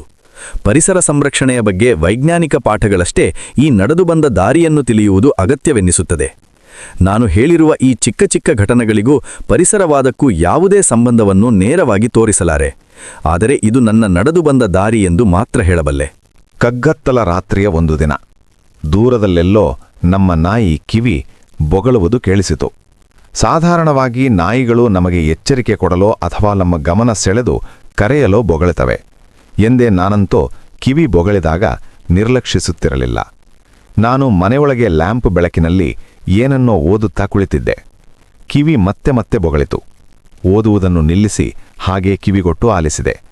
ಅದು ಉದ್ದೇಶಪೂರ್ವಕವಾಗಿ ನನ್ನನ್ನು ಕರೆಯುವಂತೆಯೇ ಬೊಗಳುತ್ತಿರುವುದನ್ನು ಅದರ ದನಿಯಲ್ಲಿ ನಾನು ಸ್ಪಷ್ಟವಾಗಿ ಗುರುತಿಸಿದೆ. ಎಲ್ಲಿ ಬೊಗಳುತ್ತಿರಬಹುದೆಂದು ಹಾಗೇ ಯೋಚಿಸಿದೆ. ಆದರೆ ನಾನು 4 ಗೋಡೆ ನಡುವೆ ಕುಳಿತಿದ್ದರಿಂದ ಯಾವ ದಿಕ್ಕಿನಿಂದ ಅದು ಬೊಗಳುತ್ತಿದೆ ಎಂದು ಊಹಿಸಲಾಗಲಿಲ್ಲ. ನೋಡೋಣ ಎಂದು ಮನೆ ಹೊರಗೆ ಬಂದು ಆಲಿಸಿದೆ. ಹತ್ತಿರದಲ್ಲೇ ಎಲ್ಲಾದರೂ ಗಲಾಟೆ ಮಾಡುತ್ತಿದ್ದರೆ ಜೋರು ಮಾಡಿ ಕರೆದು ಕಟ್ಟಿಹಾಕಬೇಕೆಂದೇ ನಾನು ಹೊರಬಂದಿದ್ದು. ನಮ್ಮ ಮನೆ ಹಿಂದುಗಡೆಯೇ ದಟ್ಟವಾದ ಕಾಡಿತ್ತು. ಕಿವಿ ಆ ಕಾಡಿನೊಳಗೆ ಎಲ್ಲೋ ಬೊಗಳುತ್ತಿರುವಂತೆ ತೋರಿತು. ಕಗ್ಗತ್ತಲ ರಾತ್ರಿ ಆ ಕಾಡೊಳಗೆ ಮುಳ್ಳು ತರಚಿಸಿಕೊಂಡು ಹೋಗಲು ಯಾರಿಗೆ ಇಷ್ಟವಾಗುತ್ತೆ? ಹೇಗಾದರೂ ಮಾಡಿ ಅದನ್ನು ಕರೆದು ಕಟ್ಟಿಹಾಕೋಣೆಂದು ಯೋಚಿಸಿ ಅದು ಬೊಗಳುತ್ತಿದ್ದ ದಿಕ್ಕಿನ ಕಡೆಗೆ ಮುಖ ಮಾಡಿ ಗಟ್ಟಿಯಾಗಿ ಕಿವಿ ಎಂದು ಅದರ ಹೆಸರು ಹಿಡಿದು ಕರೆದೆ. ನನ್ನ ಕೂಗು ಅದಕ್ಕೆ ಕೇಳಿತೆಂದು ತೋರುತ್ತದೆ. ಅದು ಇಮ್ಮಡಿ ಉತ್ಸಾಹದಿಂದ ಇನ್ನಷ್ಟು ಗಂಟಲು ಜೋರು ಮಾಡಿ ಬೊಗಳಲಾರಂಭಿಸಿತು. ನನ್ನ ಗಲಾಟೆ ನೋಡಿ ರಾಜೇಶ್ವರಿ ಹೊರಗೆ ಬಂದು ಏನೆಂದು ಕೇಳಿದಳು. ಮತ್ತೆ ನಾವಿಬ್ಬರೂ ಸೇರಿ 4 ಬಾರಿ ಅದನ್ನು ಕರೆದೆವು. ಆದರೆ ಯಾವ ಪ್ರಯೋಜನವೂ ಕಾಣಲಿಲ್ಲ. ಕಿವಿ ರೋಷಾವೇಶದಿಂದ ಏನಕ್ಕೋ ಬೊಗಳುವುದನ್ನು ನಿಲ್ಲಿಸಲೇ ಇಲ್ಲ. ನನಗೆ ನಾಯಿಯ ಮೇಲೆ ಸಿಟ್ಟು ಬಂತು. ಈ ಕಗ್ಗತ್ತಲ ರಾತ್ರಿಯಲ್ಲಿ ಕಾಡೊಳಗೆ ಹೋಗಿ ಬೊಗಳಲಾರಂಭಿಸಿದರೆ ನಾನು ಕೋವಿ ಹಿಡಿದು ಶಿಕಾರಿಗೆ ಹೊರಡಲು ಸಾಧ್ಯವೇ? ನನ್ನ ಟಾರ್ಚ್ ಬೇರೆ ಸರಿಯಿರಲಿಲ್ಲ. ಅದರ ಸೆಲ್ಗಳೆಲ್ಲ ದುರ್ಬಲವಾಗಿದ್ದವು. ಅಲ್ಲದೆ ಅದು ಒಮ್ಮೊಮ್ಮೆ ಫಕ್ಕನೆ ನಂದಿ ಹೋಗುತ್ತಿತ್ತು. ಅದರ ಸ್ವಿಚ್ ಕೆಟ್ಟಿತ್ತೋ ಏನೋ. ಅದು ಆರಿ ಹೋದಾಗೆಲ್ಲ ಅದನ್ನು ಹಿಂದಿನಿಂದ 4 ಬಾರಿ ಕುಟ್ಟಿ ಹತ್ತಿಸಬೇಕಿತ್ತು. ಕಿವಿ ಎಷ್ಟಾದರೂ ಬೊಗಳಿಕೊಳ್ಳಲಿ, ನಾನು ಮಾತ್ರ ಈ ಕಗ್ಗತ್ತಲ ರಾತ್ರಿಯಲ್ಲಿ ಕಾಡಿನೊಳಗೆ ಹೋಗುವುದಿಲ್ಲ ಎಂದು ತೀರ್ಮಾನಿಸಿ ಮನೆಯೊಳಗೆ ಬಂದೆ. ಕೆಲವು ನಿಮಿಷ ಕಳೆಯಿತು. ಕಿವಿ ಬೊಗಳುವುದು ಮುಂದುವರಿದೇ ಇತ್ತು. ಏನಾದರಾಗಲಿ ಎಂದು ಮನೆಯೊಳಗೆ ಬಂದರೂ ನನಗೆ ಸಮಾಧಾನದಿಂದ ಕೂರಲಾಗಲಿಲ್ಲ. ಏಕೆಂದರೆ ಕಾಡು ಪ್ರಾಣಿಗಳನ್ನು ಅಟ್ಟಿಸಿಕೊಂಡು ಒಮ್ಮೊಮ್ಮೆ ಬೇಟೆ ನಾಯಿಗಳು ಮೈಲುಗಟ್ಟಲೆ ದೂರ ಹೋಗಿಬಿಡುತ್ತವೆ. ಎಷ್ಟು ದೂರ ಎಂದರೆ ಹಿಂದಿರುಗಿ ಬರಲು ದಾರಿ ಗೊತ್ತಾಗದಷ್ಟು ದೂರ. ಕಿವಿ ಸಹ ಒಮ್ಮೆ ಕಾಡಿನಲ್ಲಿ ಮಂಗಗಳ ಗುಂಪೊಂದನ್ನು ಅಟ್ಟಿಸಿಕೊಂಡು ಕಳೆದೇ ಹೋದಷ್ಟು ದೂರ ಹೋಗಿತ್ತು. ಅವು ಟರ್ ಟರ್ ಎಂದು ಕೂಗುತ್ತಾ ಮರದಿಂದ ಮರಕ್ಕೆ ನೆಗೆಯುತ್ತಾ ಮುಂದೆ ಮುಂದೆ ಹೋದಂತೆ ಇದು ಕಾಡೊಳಗೆ ಬೊಗಳುತ್ತಾ ಅನೇಕ ಮೈಲುಗಳು ಹೋಗಿ ಅದನ್ನು ಹುಡುಕಿ ಕರೆತರಲು ನನಗೆ 1 ದಿನವೇ ಹಿಡಿಯಿತು. ಇದನ್ನೆಲ್ಲ ಯೋಚನೆ ಮಾಡಿದ ನಾನು ಕೊನೆಗೂ ಟಾರ್ಚ್ ತಗೊಂಡು ಕಾಡಿನೊಳಗೆ ಹೋಗಿ ಅದು ಏನನ್ನು ಅಡ್ಡ ಹಾಕಿಕೊಂಡು ಬೊಗಳುತ್ತಿದೆ ನೋಡಿ ಬರಲು ಮನಸ್ಸು ಮಾಡಿದೆ. ಆದರೆ ನಾನು ಕೋವಿ ಒಯ್ಯಲಿಲ್ಲ. ಏಕೆಂದರೆ ನನ್ನ ಕೈಯಲ್ಲಿ ಕೋವಿ ನೋಡಿದರೆ ಕಿವಿ ಬೆಳಗಾಗುವವರೆಗೂ ಹಿಂದಿರುಗದೆ ರಾತ್ರಿಯೆಲ್ಲ ಕಾಡೊಳಗೆ ಶಿಕಾರಿ ಹುಡುಕಿಕೊಂಡು ತಿರುಗಿಬಿಡುತ್ತದೆ. ಅದಕ್ಕೆ ಕೋವಿಗೆ ಬದಲು ಕಿವಿಗೆ 4 ಬಾರಿಸಿ ಮನೆಗೆ ಓಡಿಸಲು ಒಂದು ಕೋಲು ಮುರಿದುಕೊಂಡೆ. ಕಾಡೊಳಗಿನ ಕಾಲು ಹಾದಿಯಲ್ಲಿ ಕೊಂಚ ದೂರ ಹೋದೆ. ಕಿವಿ ಬೊಗಳುತ್ತಿದ್ದ ಜಾಗ ಹತ್ತಿರವಾಯಿತು. ನನ್ನ ಟಾರ್ಚ್ ಬೆಳಕಂತೂ ಬೆಳದಿಂಗಳ ರೀತಿ ಕ್ಷೀಣವಾಗಿ ಬೀಳುತ್ತಿತ್ತು. ಕಿವಿಯನ್ನು ಬೆದರಿಸುವ ದನಿಯಲ್ಲಿ 4 ಬಾರಿ ಕೂಗಿದೆ. ಕಿವಿ ಹೆದರಿ ಅಲ್ಲಿಂದ ಕಾಲ್ಕೆಗೆಯುವಂತೆ ಕಾಣಲಿಲ್ಲ. ಅದಕ್ಕೆ ಬದಲಾಗಿ ನನ್ನ ಟಾರ್ಚ್ ಬೆಳಕನ್ನು ಧ್ವನಿಯನ್ನು ಕೇಳುತ್ತಲೇ ಪ್ರೋತ್ಸಾಹವೆಂದೇ ತಿಳಿದು ಇನ್ನಷ್ಟು ಜೋರಾಗಿ ಬೊಗಳಲು ಪೊದೆಯೊಳಗೆ ಯಾವುದೋ ಪ್ರಾಣಿಯ ಮೇಲೆ ಹಾರಿ ಆಕ್ರಮಣ ಮಾಡಿದಂತೆ ತರೆಗೆಳೆಗಳನ್ನು ಜರಬರ ಸದ್ದು ಮಾಡುತ್ತಾ ತಡೆದು ನಿಲ್ಲಿಸಿದ್ದ ಪ್ರಾಣಿಯನ್ನು ಕಚ್ಚಿತೆಂದೇ ಕಾಣುತ್ತದೆ. ಏಕೆಂದರೆ ಮರುಕ್ಷಣ ಕಿವಿಯ ಗಲಾಟೆಯನ್ನು ಮೀರಿ ಯಾವುದೋ ಪ್ರಾಣಿ ಹಿಸ್ ಎಂದು ಗಟ್ಟಿಯಾಗಿ ಬುಸುಗುಟ್ಟಿದ್ದು ಕೇಳಿಸಿತು. ಆ ಬುಸುಗುಟ್ಟಿದ ಸದ್ದು ಎಷ್ಟು ಗಟ್ಟಿಯಾಗಿ ದೀರ್ಘವಾಗಿತ್ತೆಂದರೆ ಕೊನೆಗೆ ಕಿವಿ ಎಲ್ಲ ಕೊರೆಯುವಂಥ ಶಿಳ್ಳಿನಂತಾಯಿತು. ನಾನು ಗಾಬರಿಯಾದೆ. ನನ್ನ ಒಂದು ಕೈಯಲ್ಲಿ ಮಿಣುಕುಲ ಟಾರ್ಚು, ಇನ್ನೊಂದು ಕೈಯಲ್ಲಿ ಕಿವಿಗೆ ಹೆದರಿಸಲೆಂದು ಹಿಡಿದಿದ್ದ ಬೆತ್ತ. ಸುತ್ತ ದಟ್ಟವಾದ ಕಾಡು, ಕಣ್ಣಿಗೆ ಏನೂ ಕಾಣಿಸದಷ್ಟು ಕತ್ತಲು. ಅಂತಹ ಪರಿಸ್ಥಿತಿಯಲ್ಲಿ ಸುಂಟರ ಗಾಳಿ ಎದ್ದಂತಹ ಹಿಸ್ ಎನ್ನುವ ಶಬ್ದ. ಒಮ್ಮೆಗೆ ಅಲ್ಲಿಂದ ಕಾಲ್ಕೀಳುವ ಮನಸ್ಸಾಯಿತು. ಆದರೆ ಕಿವಿ ಅಲ್ಲೇ ಬೊಗಳುತ್ತಾ ಧೈರ್ಯ ಕೊಡುತ್ತಿದ್ದುದರಿಂದ ಓಡಲಿಲ್ಲ. ಕೋವಿಯನ್ನು ತರದೆ ಕಾಡೊಳಗೆ ಬಂದದ್ದೇ ತಪ್ಪಾಯಿತು ಎಂದು ಮನದಲ್ಲೇ ಅಂದುಕೊಂಡು ನನ್ನ ಟಾರ್ಚ್ ಪ್ರಕಾಶ ಹೆಚ್ಚೇತೈತೆ ನೋಡೋಣ ಎಂದು ಅದನ್ನು 1-2 ಬಾರಿ ಕುಟ್ಟಿದೆ. ಅದರ ಬೆಳಕಿನಲ್ಲಿ ಯಾವ ಬದಲಾವಣೆಯೂ ಕಾಣಲಿಲ್ಲ. ಈ ನಡುವೆ ಕಿವಿ ಬೊಗಳುವುದು ಮುಂದುವರೆದೇ ಇತ್ತು. ಅದು ತಡೆದಿದ್ದ ಪ್ರಾಣಿ ಇನ್ನೂ 1-2 ಬಾರಿ ಮೊದಲಿನಂತೆ ಭೀಕರವಾಗಿ ಬುಸುಗುಟ್ಟಿತು. ನಾನು ಅದು ಹಾವೇ ಇರಬೇಕೆಂದು ಯೋಚಿಸಿದೆ. ಹಾವುಗಳಲ್ಲಿ ಸಾಧಾರಣವಾಗಿ ಕೊಳಕುಮಂಡಲ ಮತ್ತು ಹೆಬ್ಬಾವುಗಳು ಈ ರೀತಿ ಗಟ್ಟಿಯಾಗಿ ಬುಸುಗುಡುತ್ತವೆ. ಆದರೂ ಇಷ್ಟು ಭೀಕರವಾಗಿ ಬುಸುಗುಟ್ಟುತ್ತಿರುವುದನ್ನು ಕೇಳಿರಲಿಲ್ಲ. ಕಿವಿಯ ಮೇಲಂತೂ ನನಗೆ ತುಂಬಾ ಸಿಟ್ಟು ಬಂತು. ಈ ಕತ್ತಲಲ್ಲಿ ಕಾಡೊಳಗೆ ಬಂದು ಹಾವಿನೊಡನೆ ಸೆಣಸುತ್ತಿರುವ ಅದರ ಶಿಕಾರಿಯ ತೆವಲು ಕಂಡು. ಆ ಪ್ರಾಣಿಯ ಗಮನ ಈಗ ಕಚ್ಚಲು ಹವಣಿಸುತ್ತಿರುವ ನಾಯಿಯ ಕಡೆಗೆ ಇರುವುದರಿಂದ ನಾನು ಕೊಂಚ ಸಮೀಪಕ್ಕೆ ಹೋಗಿ ಅದೇನೆಂದು ನೋಡೋಣ ಎಂದು ಧೈರ್ಯ ತಂದುಕೊಂಡು ನಿರ್ಧರಿಸಿದೆ. ಬೆಳಗಿನ ಹೊತ್ತಾಗಿದ್ದರೆ ಮತ್ತು ಕೋವಿ ಕೈಯಲ್ಲಿದ್ದರೆ ನಾನು ಕಿವಿಯ ಸಹಾಯಕ್ಕೆ ಮುನ್ನುಗ್ಗಲು ಇಷ್ಟೊಂದು ಅಂಜಿಲಿರಲಿಲ್ಲ. ಹೇಗೋ ಲಂಟಾನದ ಪೊದಗಳೊಳಗೆ 4 ಹೆಜ್ಜೆ ನುಸುಳಿ ಹೋಗಿ ಟಾರ್ಚ್ ಬಿಟ್ಟು ನೋಡಿದೆ. ಕಿವಿ ಬಿಳಿಯ ಬಣ್ಣದ ನಾಯಿಯಾದ್ದರಿಂದ ಸುಲಭವಾಗಿ ಕಾಣಿಸುತ್ತಿತ್ತು. ಆದರೆ ಅದು ಯಾವುದಕ್ಕೆ ಬೊಗಳುತ್ತಿದೆಯೋ ಅದು ಮಾತ್ರ ಕಾಣಲಿಲ್ಲ. ನಾನು ಸಮೀಪವಾದದನ್ನು ನೋಡಿ ಉತ್ಸಾಹದಿಂದ ಕಿವಿ ಮುನ್ನುಗ್ಗಿ ಏನನ್ನೋ ಕಚ್ಚಿ ಎಳೆಯಿತು. ಮತ್ತೆ ಬುಸ್ ಎನ್ನುವ ಹಿಸ್ ಶಬ್ದ. ನಾನು ಹತ್ತಿರ ಇದ್ದುದರಿಂದ ಈ ಬಾರಿಯಂತೂ ಯಾವುದೋ ಹೆಬ್ಬಾವು ನನ್ನನ್ನೇ ಸುತ್ತಿ ಬುಸುಗುಟ್ಟಿದಂತೆ ಭಾಸವಾಯಿತು. ವಿಪರೀತ ಗಾಬರಿಯಾಗಿ 1-2 ಹೆಜ್ಜೆ ಹಿಮ್ಮೆಟ್ಟಿ ಮತ್ತೆ ಬುಸ್ ಶಬ್ದ ಬಂದ ಕಡೆಗೆ ಟಾರ್ಚ್ ಹಾಕಿ ನೋಡಿದೆ. ದೊಡ್ಡ ಉಡುವೊಂದು ಅಸ್ಪಷ್ಟವಾಗಿ ಟಾರ್ಚ್ ಬೆಳಕಿನಲ್ಲಿ ಕಂಡಿತು. ನನಗೆ ಪರಿಚಯ ಇದ್ದ ಕಾಡಿನ ಸಂಗಾತಿಯದು. ಅದಕ್ಕೆ ಮಾನಿಟರ್ ಎಂದು ಹೆಸರಿಟ್ಟಿದ್ದೆ. ಕಿವಿ ಅನೇಕ ಬಾರಿ ಕಾಡು ತಿರುಗುತ್ತಾ ಅದನ್ನು ಹಿಡಿಯಲು ಅಟ್ಟಿಸಿಕೊಂಡು ಹೋಗಿ ಅದು ಮರದ ಪೊಟರೆಯೊಳಗೆ ನುಗ್ಗಿ ತಪ್ಪಿಸಿಕೊಂಡಾಗ ಹತಾಶನಾಗಿ ಹಿಂದಿರುಗಿತ್ತು. ಮಾನಿಟರ್ ನನಗೆ ಪರಿಚಯ ಇದ್ದರೂ ಉಡು ಈ ರೀತಿ ಭೀಕರವಾಗಿ ಬುಸುಗುಡುತ್ತವೆ ಎಂದು ನನಗೆ ಗೊತ್ತಿರಲಿಲ್ಲ. ಹಾವುಗಳಂತೆ ಇದು ವಿಷಪ್ರಾಣಿ ಅಲ್ಲ ಎಂದು ನನಗೆ ಸಮಾಧಾನ ಆಯಿತು. ಉಡು ಓಡಲೆಳೆಸಿದಂತೆಲ್ಲ ಕಿವಿ ಅದರ ಬಾಲ ಹಿಡಿದು ಎಳೆಯುತ್ತಿತ್ತು. ತಕ್ಷಣ ಉಡು ಬುಸ್ಸೆಂದು ಬುಸುಗುಟ್ಟುತ್ತಾ ತಿರುಗಿ ನಿಲ್ಲುತ್ತಿತ್ತು. ಕಿವಿ ಹಿಂದಕ್ಕೆ ಹಾರಿ ಬೊಗಳುತ್ತಿತ್ತು. ಈ ಜಟಾಪಟಿ ತುಂಬಾ ಹೊತ್ತಿನಿಂದ ನಡೆದಿರಬೇಕು, ಏಕೆಂದರೆ ಎರಡೂ ಸುಸ್ತಾಗಿ ಏದು ಬೀರುತ್ತಿದ್ದವು. ಈ ಉಡುವಿನ ಮೇಲೆ ನನಗೆ ಕೊಂಚ ಕೋಪವೂ ಇತ್ತು. ಏಕೆಂದರೆ ನಾನು ಹಕ್ಕಿಗಳ ಫೋಟೋ ತೆಗೆಯಲು ಅವುಗಳ ಗೂಡುಗಳ ಬಳಿ ಮರೆ ಕಟ್ಟಿ ಸಿದ್ಧ ಮಾಡಿದ್ದಾಗ ಅನೇಕ ಬಾರಿ ಈ ಉಡು ಅವುಗಳ ಮೊಟ್ಟೆಗಳನ್ನು ತಿಂದು ಗೂಡು ಹಾಳು ಮಾಡಿತ್ತು. ಒಮ್ಮೆ ನಾನು ಫೋಟೋ ತೆಗೆಯಲು ಹೋದಾಗ ಮೊಟ್ಟೆ ಕಬಳಿಸಿದ್ದ ಇದು ಮರದಿಂದ ನೆಗೆದು ಓಡಿ ಹೋದುದನ್ನು ಕಣ್ಣಾರೆ ಕಂಡಿದ್ದೆ. ನನ್ನ ಕೈಯಲ್ಲಿ ಆಗ ಕೋವಿ ಇದ್ದಿದ್ದರೆ ಆ ಸಂದರ್ಭದಲ್ಲಿ ಏನು ಮಾಡುತ್ತಿದ್ದೆನೋ ಹೇಳಬರುವುದಿಲ್ಲ. 1/4 ಗಂಟೆಯವರೆಗೆ ಕಿವಿಯನ್ನು ಹೆದರಿಸಿ ನನ್ನತ್ತ ಕರೆಯಲು ಯತ್ನಿಸಿದೆ. ಏನೂ ಫಲಿಸಲಿಲ್ಲ. ಅನೇಕ ಬಾರಿ ಕೈಕೊಟ್ಟು ಓಡಿ ಹೋಗಿದ್ದ ಈ ಮಾನಿಟರನ್ನು ಈ ಸಾರಿ ಮಾತ್ರ ಬಿಡಬಾರದೆಂದು ಅದು ನಿರ್ಧರಿಸಿದಂತಿತ್ತು. ಒಂದನ್ನೊಂದು ಮುಖಾಮುಖಿಯಾಗಿ ನೋಡುತ್ತಾ ಬೊಗಳುತ್ತಾ ಬುಸುಗುಟ್ಟುತ್ತಾ ನನ್ನನ್ನು ಅಲಕ್ಷಿಸಿ ಗಲಭೆ ಮುಂದುವರಿಸಿದವು. ಆಗ ನನಗೆ ಒಂದು ಯೋಚನೆ ಬಂತು. ಈ ಉಡು ಅಂಥ ಅಪಾಯಕಾರಿ ಪ್ರಾಣಿಯಲ್ಲ ಎಂದಾದರೆ ಯಾಕೆ ಅದನ್ನು ಹಿಡಿಯಬಾರದು? ಎಂಥಿದ್ದರೂ ಕಿವಿ ಅದು ತಪ್ಪಿಸಿಕೊಂಡು ಓಡಿಬಿಡುವುದಿಲ್ಲ. ಆದರೂ ನನಗೆ ದಿಗಿಲು. ಉಡು ಕಚ್ಚುವುದಿಲ್ಲ ಎಂದಾದರೂ ಕಾಡು ಪ್ರಾಣಿಗಳು ಏನು ಮಾಡುತ್ತವೆ ಎಂದು ಹೇಳಬರುವುದಿಲ್ಲ. ಆತ್ಮರಕ್ಷಣೆಗೆ ಏನನ್ನು ದೇವರು ಅದಕ್ಕೆ ದಯಪಾಲಿಸಿದನೋ ಯಾರಿಗೆ ಗೊತ್ತು? ತುಂಬಾ ನಿರಪಾಯದ ಪ್ರಾಣಿಗಳೆಂದು ತಿಳಿದವು ಕೂಡ ಮನುಷ್ಯ ಮುಟ್ಟಲು ಹೋದೊಡನೆ ರೋಷಾವೇಶದಲ್ಲಿ ಹಲ್ಲನ್ನೋ ಉಗುರನ್ನೋ ಬಳಸಿ ಅಯ್ಯಯ್ಯೋ ಎಂದು ಕೂಗುವಂತೆ ಮಾಡುವುದನ್ನು ನಾನೇ ಅನೇಕ ಬಾರಿ ಅನುಭವಿಸಿದ್ದೇನೆ. ಒಮ್ಮೆ ಗಿಳಿಮರಿಗಳನ್ನು ಪೊಟರೆಗಳಿಂದ ಹೊರಗೆ ತೆಗೆದು ನೋಡಲು ಕೈ ಹಾಕಿ ಅವು ತಮ್ಮ ಚೂಪಾದ ಇಕ್ಕುಳದಂಥ ಕೊಕ್ಕಿನಿಂದ ನನ್ನ ಅಂಗೈ ಚರ್ಮ ಹಿಸಿದು ಹೋಗುವಂತೆ ಕಚ್ಚಿದ್ದವು.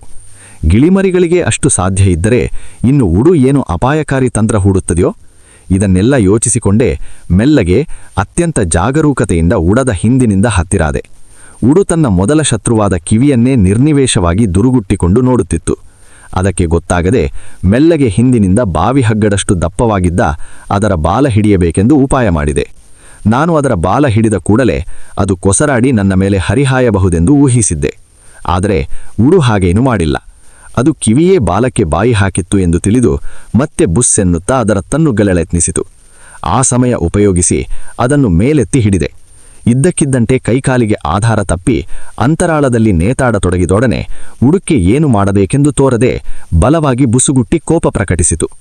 ಶಿಕಾರಿಯಲ್ಲಿ ನಾನು ಭಾಗವಹಿಸಿದ್ದನ್ನು ನೋಡಿ ಖುಷಿಯಾದ ಕಿವಿ ಉಡದ ಮೇಲೆ ನೆಗೆದು ಹಾರಿ ಆಯತ್ತಪ್ಪಿ ನನ್ನ ಮೇಲೆ ಬಿತ್ತು. ಅದಕ್ಕೆ ಕಾಲಿನಲ್ಲೇ ಒದ್ದು ಸರಿಯಾಗಿ ಜೋರು ಮಾಡಿ ದೂರ ಓಡಿಸಿದೆ. 5-6 ಕೆಜಿ ತೂಕವಿದ್ದ ಬಲವಾದ ಉಡವನ್ನು ಯಾವುದಕ್ಕೂ ತಾಗದಂತೆ ಒಂದೇ ಕೈಯಲ್ಲಿ ಹಿಡಿದುಕೊಂಡು ಮನೆವರೆಗೆ ತರಬೇಕಾದರೆ ನನಗೆ ಕೈ ಜೋಮ್ ಹಿಡಿಯಿತು. ಅದರ ಫೋಟೋ ತೆಗೆದು ಅನಂತರ ಬೆಳಗ್ಗೆ ಕಾಡಿಗೆ ಬಿಡೋಣ ಎಂದು ತೀರ್ಮಾನಿಸಿ ನನ್ನ ಬಳಿ ಕೆಲಸಕ್ಕಿದ್ದ ಪ್ಯಾರನಿಗೆ ಹಗ್ಗ ತರಲು ಕೂಗಿ ಹೇಳಿದೆ. ಪ್ಯಾರ ಗಡಿಬಿಡಿಯಲ್ಲಿ ಮನೆಯೆಲ್ಲ ಹುಡುಕಾಡಿ ಕೊನೆಗೆ ದನ ಕಟ್ಟಲು ಇಟ್ಟಿದ್ದ ಬಾವಿ ಹಗ್ಗವನ್ನೇ ತಂದ. ಇಬ್ಬರು ಉಡದ ಸೊಂಟಕ್ಕೆ ಹಗ್ಗ ಬಿಗಿದು ಅದನ್ನು ಭದ್ರವಾಗಿ ಮನೆ ಪಕ್ಕ ಇದ್ದ ವಾಟೆ ಮರಕ್ಕೆ ಕಟ್ಟಿಹಾಕಿದೆವು. ಅಲ್ಲೂ ಸಹ ಹೋಗಿ ಬೊಗಳಿ ಗಲಾಟೆ ಮಾಡುತ್ತಿದ್ದ ಕಿವಿಗೆ ಗುದ್ದು ಕೊಟ್ಟು ಪ್ಯಾರ ಮನೆಯೊಳಗೆ ತಂದು ಕಟ್ಟಿಹಾಕಿದ. ಈ ಮಾನಿಟರ್ ನನಗೆ ಮೊದಲ ಬಾರಿಗೆ ಪರಿಚಯ ಆಗಿದ್ದು ಸುಮಾರು 2 ತಿಂಗಳ ಹಿಂದೆ. ಕಾಡಿನ ಬೆಂಕಿ ತೋಟಕ್ಕೆ ಹಬ್ಬದಿರಲೆಂದು ಕಾಡಿಗೂ ತೋಟಕ್ಕೂ ನಡುವೆ ಬೆಂಕಿದಾರಿ ಮಾಡಿದ್ದೆವು.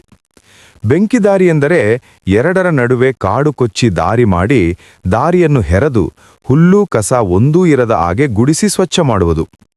ಆಮೇಲೆ ದಾರಿಯ ಮೇಲೆ ಬೀಳುವ ತರಗೆಲೆ ರಾಶಿಯನ್ನು ಪ್ರತಿದಿನ ಗುಡಿಸಿಬಿಡುತ್ತೇವೆ. ಹೀಗೆ ಮಾಡಿದರೆ ಅಕಸ್ಮಾತ್ ಕಾಡಿಗೆ ಬೆಂಕಿ ಬಿದ್ದರೆ ಅದು ಸುಲಭವಾಗಿ ತೋಟಕ್ಕೆ ದಾಟಿಕೊಳ್ಳುವುದಿಲ್ಲ.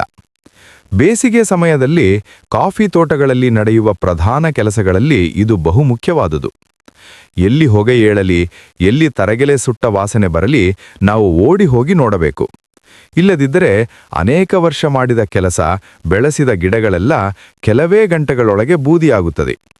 ಈ ಬೆಂಕಿದಾರಿಯ ಆಚೀಚೆ ಬದಿಯಲ್ಲಿ ಗುಡಿಸಿ ರಾಶಿ ಮಾಡಿದ ತರಗೆಲೆ ರಾಶಿಯೆಲ್ಲ ದಿನಾ ಬೆಂಕಿದಾರಿಯ ಮೇಲೆ ಹರಡಿಕೊಂಡು ಬಿದ್ದಿರುತ್ತಿತ್ತು.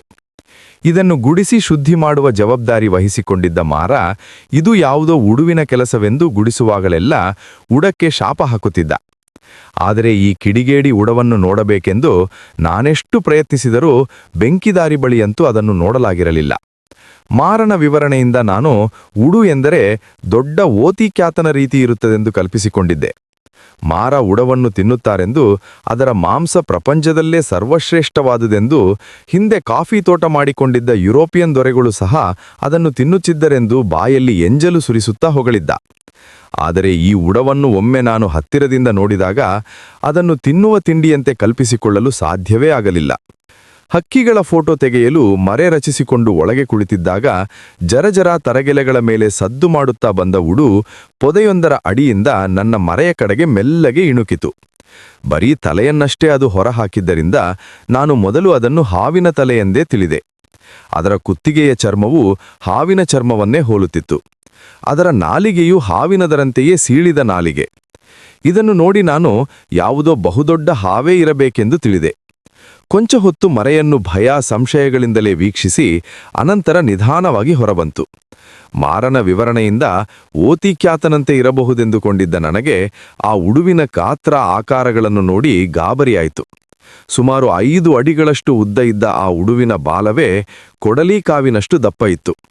ಅದಕ್ಕೆ ನಾನು ರಚಿಸಿದ್ದ ಮರೆಯನ್ನು ನೋಡಿ ಏನೋ ಸಂಶಯ ಬಂದಿರಬೇಕು.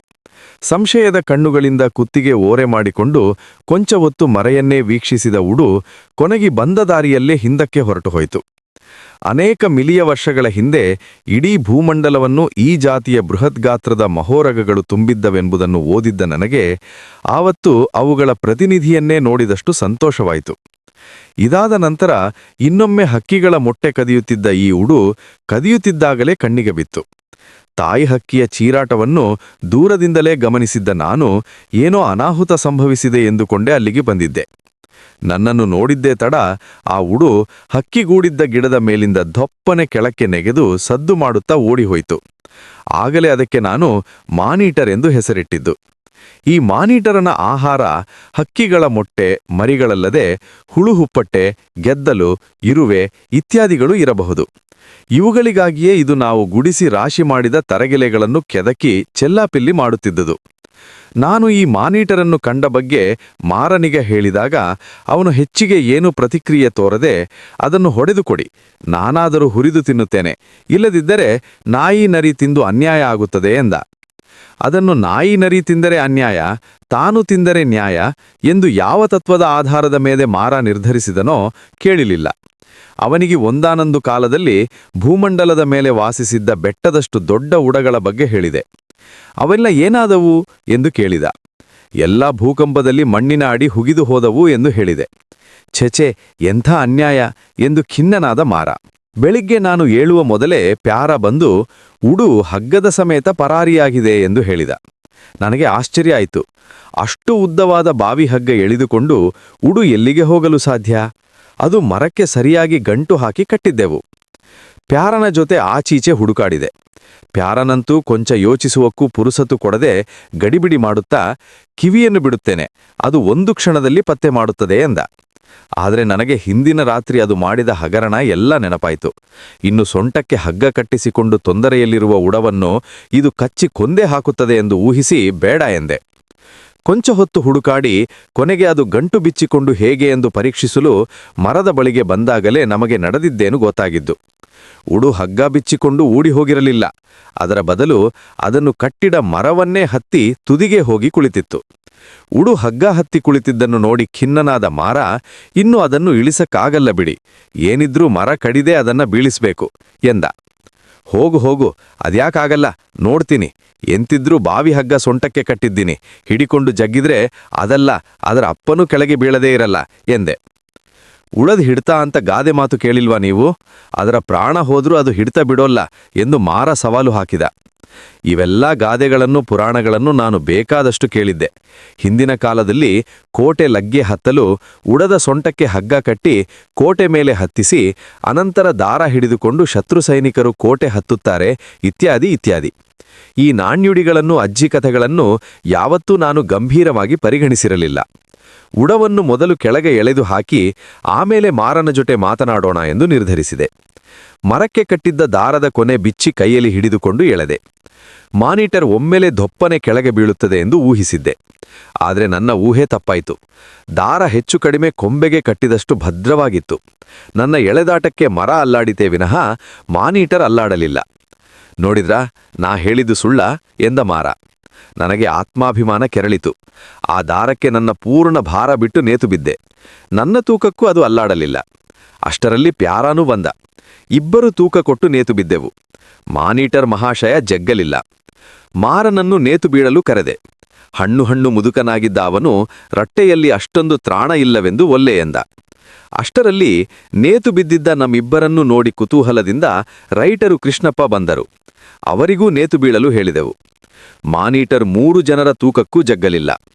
ಇದಿಷ್ಟು ತೂಕ ತಡೆಯುತ್ತದೆ ನೋಡೇ ಬಿಡಬೇಕೆಂದು ತೋಟದಲ್ಲಿ ಕೆಲಸ ಮಾಡುತ್ತಿದ್ದ ದಾಗುವನ್ನು ನೇತು ಬೀಳಲು ಕರೆದೆವು. ಮಾರ ಪ್ರೇಕ್ಷಕನಾಗಿ ನಿಂತುಕೊಂಡು ನಗತ್ತಾ ನೋಡುತ್ತಿದ್ದ. ಅವನಿಗೆ ಅವನ ಮಾತು ಉಳಿಸಿದ ಮಾನಿಟರ್ನ ಬಗ್ಗೆ ಹೆಮ್ಮೆಯಾಗಿತ್ತು. 4 ಜನರ ತೂಕಕ್ಕೂ ಮಾನಿಟರ್ ಹಿಡಿತ ಸಡಿಲಾಗಲಿಲ್ಲ. ನಾವು 4 ಜನರು ನೇತು ಬಿದ್ದಿರಬೇಕಾದ್ರೆ ಒಂದು ಅನಾಹುತ ಆಯಿತು. ಉಡು ಹತ್ತಿ ಕುಳಿತಿದ್ದ ಕೊಂಬೆ 4 ಜನರ ತೂಕ ತಡೆಯಲಾರದೆ ಲಟಾರನೆ ಮುರಿದು ನಮ್ಮ ಮೇರೆ ಬಿತ್ತು. ಯಾರಿಗೂ ದೊಡ್ಡ ಗಾಯಗಳೇನೂ ಆಗದಿದ್ದರೂ ಮೈಯೆಲ್ಲ ತರಚು ಗಾಯ ಆಯಿತು. ಆ ಕೊಂಬೆಯಲ್ಲಿದ್ದ ಚಗಳಿ ಇರುವೆಯ ಕೊಟ್ಟೆಯೂ ನಮ್ಮ ಮೇಲೆ ಬಿದ್ದಿದ್ದರಿಂದ ಗಾಯದ ಉರಿಯ ಜೊತೆಗೆ ಇರುವೆಗಳು ಶರ್ಟಿನ ಒಳಗೆಲ್ಲ ನುಗ್ಗಿ ಕಚ್ಚತೊಡಗಿದವು. ನಾವು ಎಳೆದೆಳೆದು ಉಡದ ಸೊಂಟದ ಗಂಟು ಸಡಿಲವಾಗಿದ್ದರಿಂದ ಈ ಗಡಿಬಿಡಿಯಲ್ಲಿ ಉಡು ದಾರದಿಂದ ನುಸುಳಿಕೊಂಡು ಕಾಡೊಳಗೆ ಪರಾರಿಯಾಯಿತು. ನಾವೆಲ್ಲ ಬಟ್ಟೆ ಬಿಚ್ಚಿ ಇರುವೆ ಕೊಡುತ್ತಿರಬೇಕಾದರೆ ಎಂಥ ಅನ್ಯಾಯ ಎಂದ ಮಾರ. ನಮ್ಮ ಮೇಲೆ ಕೊಂಬೆ ಬಿದ್ದಿದ್ದಕ್ಕೆ ಸಹಾನುಭೂತಿ ಸೂಚಿಸುತ್ತಿದ್ದಾನೆ ಎಂದು ಊಹಿಸಿ ಯಾಕೋ ಎಂದೆ. ಅಲ್ಲ, ಇಷ್ಟೆಲ್ಲ ಭಂಗ ಬಂದು ಅದನ್ನು ಕೆಳಗೆ ಕೆಡವಿ ಏನು ಬಂದ ಹಾಗಾಯಿತು?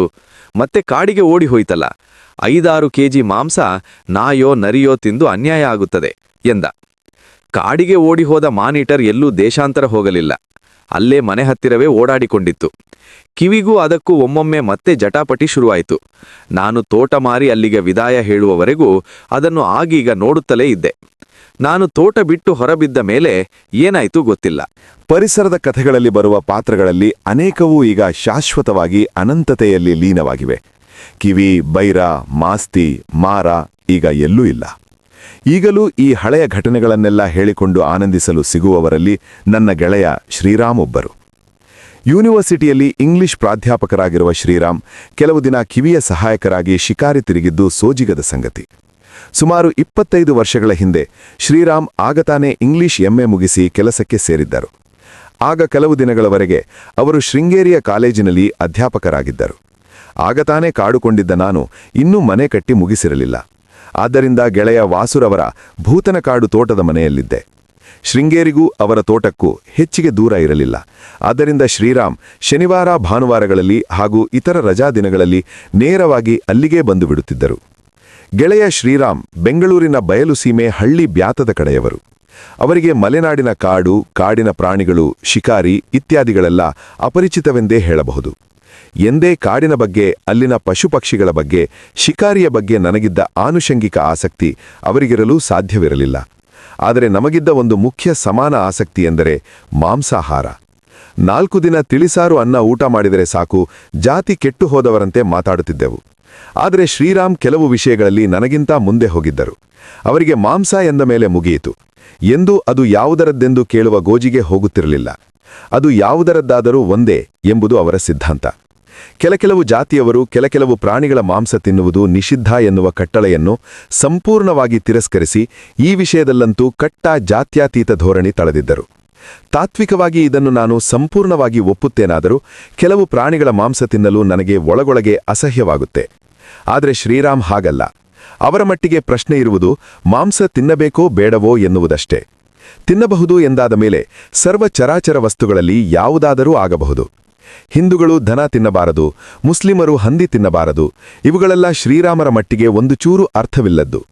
ನಾವೆಲ್ಲ ಶ್ರೀರಾಮರ ಈ ಧೋರಣೆಯನ್ನು ತಾತ್ವಿಕವಾಗಿ ಸಂಪೂರ್ಣ ಒಪ್ಪಿದರೂ ಅವರ ಈ ಸರ್ವಭಕ್ಷಕ ಗುಣವನ್ನು ತಮಾಷೆ ಮಾಡುತ್ತಿದ್ದೆವು. ಆದರೂ ಅವರು ಇವ್ಯಾವುದಕ್ಕೂ ಜಗ್ಗಿರಲಿಲ್ಲ. ಈಚೆಗೆ ಶ್ರೀರಾಮರ ಈ ಧೋರಣೆಯನ್ನು ಒಪ್ಪಿ ಅವರ ಅನುಯಾಯಿಗಳಾಗಿ ಕಡಿದಾಳು ದಯಾನಂದ, ಗಾಂಗೇಯ ಮುಂತಾದ ಅನೇಕ ಶಿಷ್ಯರು ರೂಪುಗೊಂಡಿದ್ದಾರೆ. ಅವರ ಸಿದ್ಧಾಂತವನ್ನು ಸಂಕ್ಷಿಪ್ತವಾಗಿ ಹೇಳುವುದಾದರೆ ಇಷ್ಟೇ: 2 ಕಾಲಿನದರಲ್ಲಿ ಮನುಷ್ಯ, 4 ಕಾಲಿನವರಲ್ಲಿ ಕುರ್ಚಿ, ಮೇಜು, ಮಂಚ. ಇಷ್ಟನ್ನು ಬಿಟ್ಟು ಮಿಕ್ಕ ಯಾವಿದನ್ನು ಬೇಕಾದರೂ ಮನುಷ್ಯ ತಿನ್ನಬಹುದು. ಈ ಶ್ರೀರಾಮ್ ಪಂಥಿಗಳು ಶ್ರೀರಾಮ್ಗಿಂತ ಒಂದು ಹೆಜ್ಜೆ ಮುಂದೆ ಹೋಗಿ ಪಶುಪಕ್ಷಿಗಳನ್ನಲ್ಲದೆ ಕ್ರಿಮಿಕೀಟಗಳಲ್ಲೂ ಯಾವುದು ರುಚಿ ಎನ್ನುವ ಸಂಶೋಧನೆಯಲ್ಲಿ ತೊಡಗಿದ್ದಾರೆ. ಅಂತೂ ಜಾತ್ಯತೀತ ಭಾರತವನ್ನು ರೂಪಿಸುವುದರಲ್ಲಿ ಶ್ರೀರಾಮರು ಗಣನೀಯ ಪಾತ್ರ ವಹಿಸಿದ್ದಾರೆಂದು ನಿಸ್ಸಂಶಯವಾಗಿ ಹೇಳಬಹುದು. ಪ್ರತಿ ಸಾರಿ ಶೃಂಗೇರಿಯಿಂದ ಶ್ರೀರಾಮ್ ಬಂದಾಗ ಏನ್ರೀ ಶೃಂಗೇರಿ ಸಮಾಚಾರ ಎಂದು ನಾನು ಕೇಳಿದ ಕೂಡಲೇ ಶೃಂಗೇರಿಯ ಬ್ರಾಹ್ಮಣ ಸಮುದಾಯವನ್ನು, ಅವರ ತಿಳಿಸಾರು ಅನ್ನದ ಪುಳ್ಳಾರಿ ಊಟವನ್ನು ಮನಸಾರೆ ದೂಷಿಸಿ, ನಾಲಿಗೆ ರುಚಿಯೆಲ್ಲ ಎಕ್ಕುಟ್ಟಿ ಹೋಗಿದೆ, ಊಟದಲ್ಲಿ ಸ್ವಾರಸ್ಯವೇ ಕಾಣುತ್ತಿಲ್ಲ, ಅವರ ಬೇಳೆ ತೊವ್ವೆ ತಿಂದು ಹೊಟ್ಟೆಯೊಳಗೆ ಗ್ಯಾಸ್ ತುಂಬಿ ಬೆಲೂನಾಗಿ ಹೋಗಿದೆ, ಒಟ್ಟಿನಲ್ಲಿ ಜೀವನದ ಬಗ್ಗೆಯೇ ಜುಗುಪ್ಸೆ ಶುರುವಾಗಿದೆ ಎಂದು ಹೇಳುತ್ತಿದ್ದರು. ಪುಳ್ಳಾರಿ ಊಟವನ್ನು ತಮ್ಮ ಕೊಲೆಯ ಸಂಚು ಎನ್ನುವಂತೆ ವರ್ಣಿಸುತ್ತಿದ್ದರು. ಇದು ನಾವು ಶಿಕಾರಿ ಹರಡುವ ಮೊದಲು ರೂಪಿಸುತ್ತಿದ್ದ ಮುನ್ನುಡಿ. ಕೂಡಲೇ ಕಾಡಿಗೆ ಹೋಗಿ ಶಿಕಾರಿ ಮಾಡಬೇಕಾದ ತುರ್ತು ಪರಿಸ್ಥಿತಿಯನ್ನು ನಮಗೆ ನಾವೇ ಆರೋಪಿಸಿಕೊಳ್ಳಲು ಮಾಡುತ್ತಿದ್ದ ನಾಟಕ.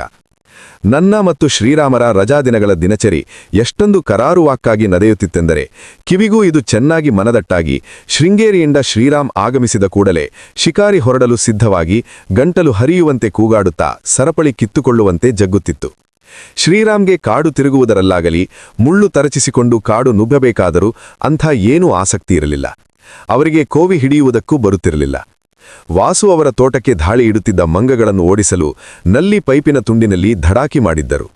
ಅದರೊಳಗೆ ಧಡಾಕಿ ಮದ್ದು ಹಾಕಿ ಸಲಾಕಿಯಿಂದ ಕುಟ್ಟಿದರೆ ಸಾಕು, ಕಿವಿಗಡ ಚಿಕ್ಕುವಂತ ಆಸ್ಫೋಟನೆಯಾಗುತ್ತಿತ್ತು.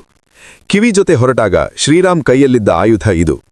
ಪ್ರಾಣಿಗಳನ್ನು ಸಂಹರಿಸಲಾಗದಿದ್ದರೂ ಇದನ್ನು ಆಸ್ಫೋಟಿಸಿ ಆತ್ಮರಕ್ಷಣೆಯಾದರೂ ಮಾಡಿಕೊಳ್ಳಬಹುದು ಎಂಬುದು ಅವರ ನಂಬಿಕೆ. ಕಾಡಿನಲ್ಲಿ ಶ್ರೀರಾಮ್ ಕೆಲಸ ಎಂದರೆ ಕಿವಿಯನ್ನು ಹಿಂಬಾಲಿಸಿ ಅದಕ್ಕೆ ಬೆಂಬಲ ಮತ್ತು ಪ್ರೋತ್ಸಾಹ ಕೊಡುವುದು.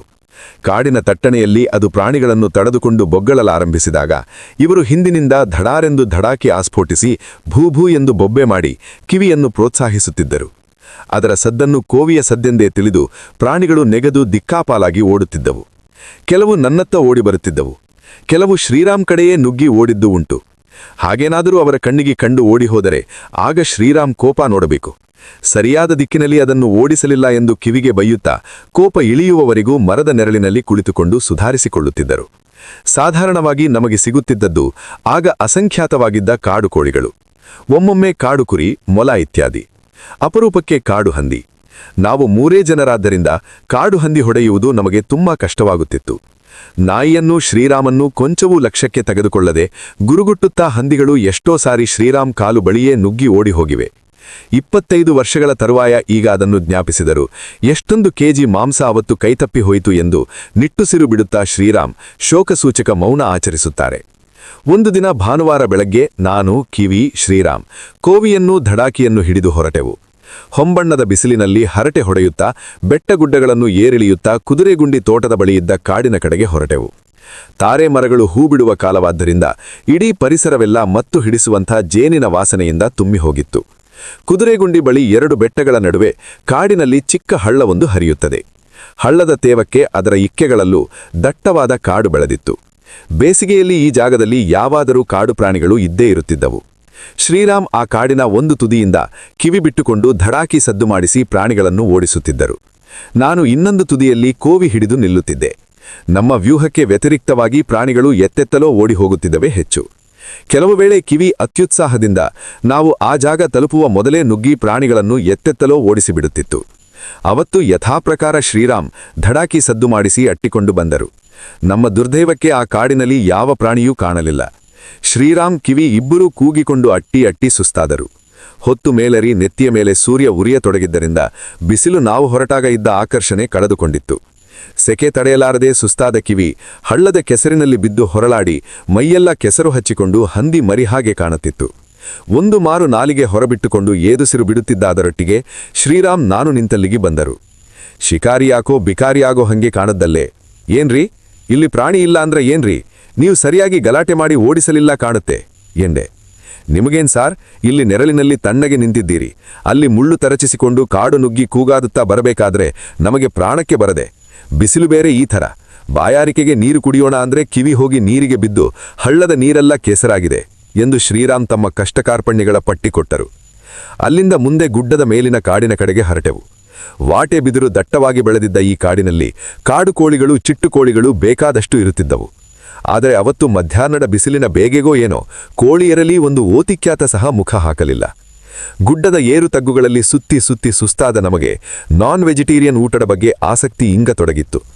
ಗುಡ್ಡದ ನೆತ್ತಿಯ ಕಲ್ಲುಗಳೆಲ್ಲ ಕೆಂಡದಷ್ಟು ಬಿಸಿಯಾಗಿದ್ದವು.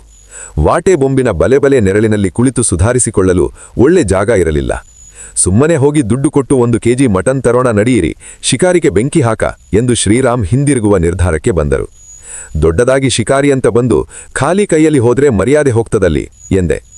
ಇದರಲ್ಲೇನು ಮರ್ಯಾದೆ, ಈ ಕಾಡಿನಲ್ಲಿ ಏನೂ ಇಲ್ಲ ಅಂದ್ರೆ ನಾವೇನು ಮಾಡೋದಕ್ಕಾಗುತ್ತೆ, ನಾವು ಶಿಕಾರಿ ಮಾಡೇ ವಾಪಸ್ಸಾಗ್ತೀವಿ ಅಂತ ಯಾರಿಗೇನು ಬರಕೊಟ್ಟಿಲ್ಲವಲ್ಲೇ ಎಂದು ಹೇಗಾದರೂ ಹಿಂದಿರುಗಲು ವಾದ ಆರಂಭಿಸಿದರು ಶ್ರೀರಾಮ್. ಶ್ರೀರಾಮ್ ನಡವಳಿಕೆ ನನಗೆ ಚೆನ್ನಾಗಿ ಗೊತ್ತಿತ್ತು. ಕೊಂಚ ಸುಸ್ತಾದರೂ ಸಂಪೂರ್ಣ ಉತ್ಸಾಹ ಕಳೆದುಕೊಂಡು ನೆಲ ಹಿಡಿದು ಬಿಡುತ್ತಿದ್ದರು. ಹಿಂದಿರುಗದೆ ವಿಧಿಯೇ ಇರಲಿಲ್ಲ. ಮನೆ ಕಡೆಗೆ ಹಿಂದಿರುಗುವಷ್ಟು ತ್ರಾಣ ಸಹ ನಮ್ಮಲ್ಲಿ ಇರಲಿಲ್ಲ.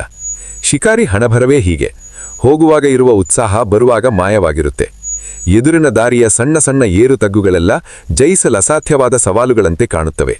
ಕಾಡಿನ ಹೆಮ್ಮರಗಳಾಗಲಿ, ಹೂವಿನ ವಾಸನೆಯಾಗಲಿ, ಹಕ್ಕಿಗಳ ಇಂಚರವಾಗಲಿ ಮನಸ್ಸಿನಲ್ಲಿ ದಾಖಲಾಗುತ್ತಿರಲಿಲ್ಲ. ಇಳಿಜಾರಿನಲ್ಲಿ ಸುಮ್ಮನೆ ಕಾಲೆತ್ತಿ ಹಾಕುತ್ತಾ ತನ್ನಂತೆ ಎನ್ನುವಂತೆ ಮನೆ ಕಡೆಗೆ ಸಾಗತೊಡಗಿದೆವು. ಶ್ರೀರಾಮ್ ತಮ್ಮ ದುಸ್ಥಿತಿಯನ್ನು ನನಗೆ ಮನವರಿಕೆ ಮಾಡಿಕೊಡಲೋ ಏನೋ ಆಗಾಗ ಕುಂಟುತ್ತಿದ್ದರು. ಕೇಳಿದರೆ ಮುಳ್ಳು ಚುಚ್ಚಿದೆ ಎಂದು ಹೇಳಿದರು. ಅವರಿಗೆ ಚುರುಕಾಗಿ ನಡೆಯಲು ಉತ್ಸಾಹ ಬರಲಿ ಎಂದು. ಬೇಗ ಬೇಗ ನಡೆಯಿರಿ, ಹೊತ್ತಾದರೆ ಮಾಂಸದಂಗಡಿಯವನು ಬಾಗಿಲು ಹಾಕಿಬಿಡುತ್ತಾನೆ ಎಂದೆ. ಶ್ರೀರಾಮ್ ಕಾಲುಗಳಿಗೆ ಈ ಹೇಳಿಕೆಯಿಂದಲೂ ಚೈತನ್ಯ ಬರುವಂತೆ ಕಾಣಲಿಲ್ಲ. ಸುಮಾರು ಅರ್ಧ ದಾರಿ ಬಂದಿದ್ದೇವೆ. ಕಿವಿ ನಮ್ಮೊಡನೆ ಬರುತ್ತಾ ಇದ್ದುದು ಇದ್ದಕ್ಕಿದ್ದಂತೆ ವಾಸನೆ ಹಿಡಿಯುತ್ತಾ ಕಾಡೊಳಗೆ ನುಗ್ಗಿತು. ಕೊಂಚ ಹೊತ್ತಿನೊಳಗೆ ಪೊದೆಯೊಂದರ ಬಳಿ ಅದು ಬೊಗಳಿದ್ದು ಕೇಳಿಸಿತು. ಒಣಗಿದ ತರಗೆಲೆಯಷ್ಟು ಸುಸ್ತಾಗಿದ್ದ ಶ್ರೀರಾಮ್ಗೆ ಅದು ಬೊಗಳಿದ್ದು ಯಾವ ಉತ್ಸಾಹವನ್ನೂ ಪ್ರಚೋದಿಸಲಿಲ್ಲ. ಸುಮ್ಮನೆ ನನ್ನ ಮುಖ ನೋಡಿದರು. ಅಷ್ಟರಲ್ಲಿ ಗುರುಗುಟ್ಟುತ್ತಾ 3 ಹಂದಿಗಳು ಕಿವಿಗೆ ಬೆದರಿಸಿ ಒಂದು ಪೊದೆಯಿಂದ ಇನ್ನೊಂದು ಪೊದೆಗೆ ನುಗ್ಗಿದವು. ಎಷ್ಟೇ ಸುಸ್ತಾಗಿರಲಿ, ಕೋವಿ ಹಿಡಿದವರಿಗೆ ಶಿಕಾರಿ ಕಣ್ಣಿಗೆ ಕಂಡಾಗಲೂ ಸುಮ್ಮನಿರಲು ಸಾಧ್ಯವೇ? ನನ್ನ ನಿರಾಸಕ್ತಿ ಇದ್ದಕ್ಕಿದ್ದಂತೆ ಮಾಯವಾಗಿ ಕೋವಿ ಸಿದ್ಧ ಮಾಡಿಕೊಂಡು ಒಂದೇ ಉಸಿರಿಗೆ ಪೊದೆಗಳನ್ನು ಬಳಸಿ ಆಚೆ ಮುಗ್ಗುಲಿಗೆ ಓಡಿದೆ. ಕಿವಿ ಯಾವುದೋ ಹಂದಿಯನ್ನು ಬೆನ್ನಟ್ಟಿ ಬೊಗಳುತ್ತಾ ಕಾಡಿನೊಳಗೆ ಗಲಾಟೆ ಮಾಡುತ್ತಿತ್ತು. ಕೊಂಚ ಹೊತ್ತು ಪೊದೆಯ ಆಚೆ ಮುಗ್ಗುಲಲ್ಲಿ ಕಾದೆ. ಆದರೆ ಯಾವ ಹಂದಿಯೂ ನಾನು ನಿಂತ ಕಡೆಗೆ ಬರಲಿಲ್ಲ. ಕಿವಿ ಬೊಗಳುವುದು ಮಾತ್ರ ಕೇಳುತ್ತಿತ್ತು.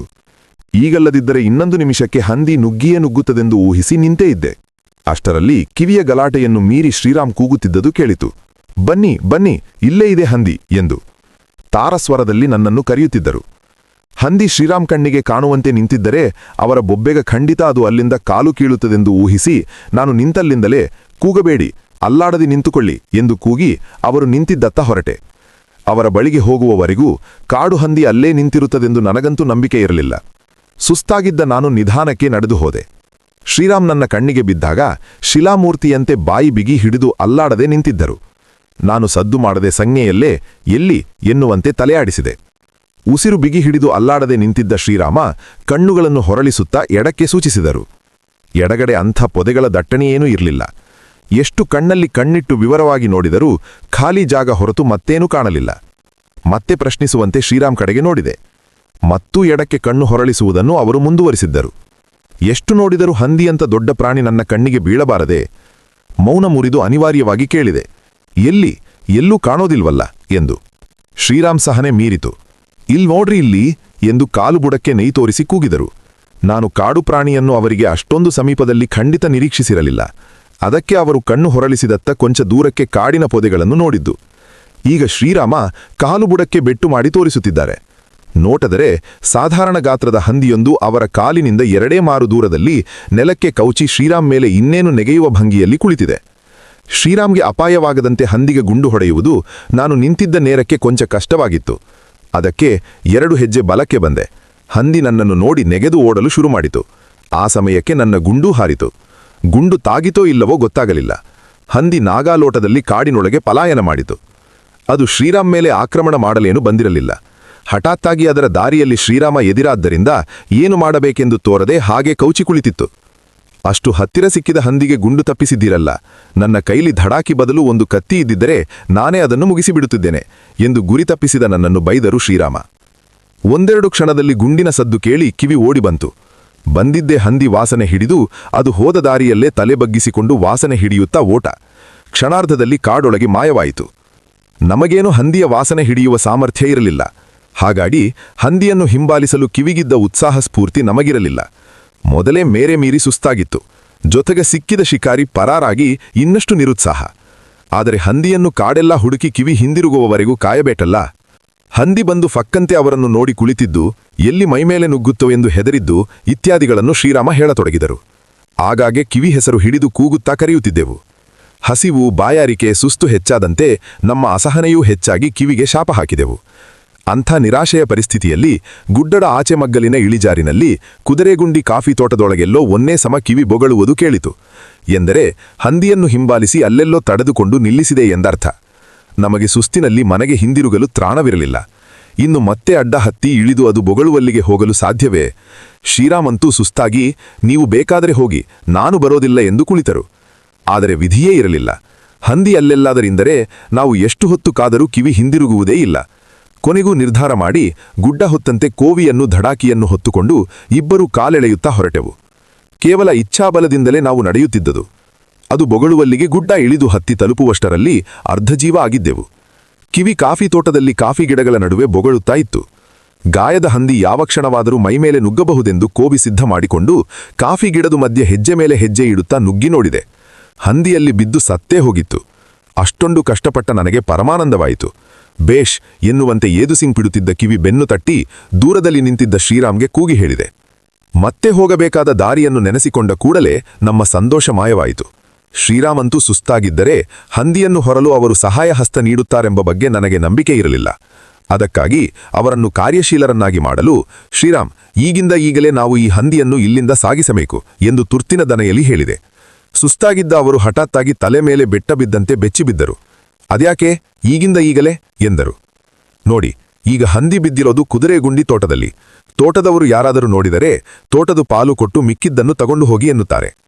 ಶ್ರೀರಾಮ್ ಚರ್ಯೆಯಲ್ಲಿ ಹಠಾತ್ ಬದಲಾವಣೆಯಾಗಿ ಧ್ವನಿಯನ್ನು ಪಿಸುಮಾತಿಗೆ ತಗ್ಗಿಸಿ, ಹೌದಾ, ತೋಟದ ಪಾಲು ಅಂದರೆ ಎಷ್ಟು ಕೊಡಬೇಕು ಎಂದರು.